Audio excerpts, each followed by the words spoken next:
it's a whole can of worms. What Acosta did is just going to crack that can of worms open. And that's what I think. If they were to actually reveal that co-conspirator list, I don't think it's going to be damning to Trump. I think it's going to be damning. Well, maybe. Well, I don't know. I think it's going to be more damning to those organizations. The people are going to be associated with those organizations who said, we can, yes, let him off. People try to argue. People tried to make this argument to me. It's the worst argument. They say, well, because in the plea negotiation letter, I forgot this part. It states that Jeffrey Epstein was part of the original group that conceived of the Clinton Global Initiative. So like a founder of the Clinton Global Initiative. And people say, no, but he's not on the website, so that must not be true. And I'm like, so you're telling me that this guy's facing life in prison, yeah.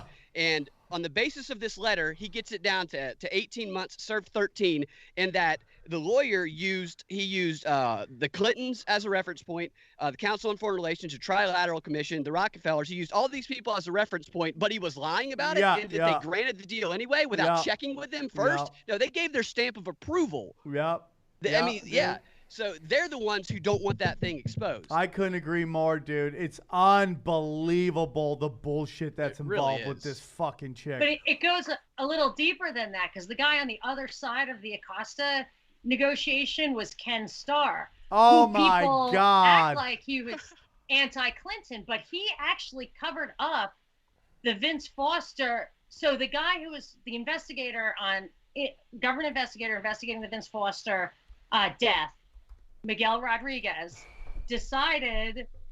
wrote a letter, resigned, saying the government concluding it's a suicide is not correct for these reasons, and he addressed a memo upon his resignation to Brett Kavanaugh, who took his place. Brett Kavanaugh and Ken Starr then went and systematically whitewashed all the stuff that Miguel Rodriguez had cited as reasons he thought Vince Foster was murdered. So when people think Ken Starr went after Clinton, replacing the Vince Foster story with the Monica Lewinsky story was the biggest favor that anyone ever gave. Oh my God. Yeah, you're right. And that's why, dude, I'm telling you, man, it's all fucking smoke and mirrors, dude. It's all smoke and mirrors. Oh my. That's why I'm surprised that you don't think that Hillary is part of that it's even above that it's still just a two-party thing. No, I think I just think that the two-party system's bullshit. It's two heads of the same snake.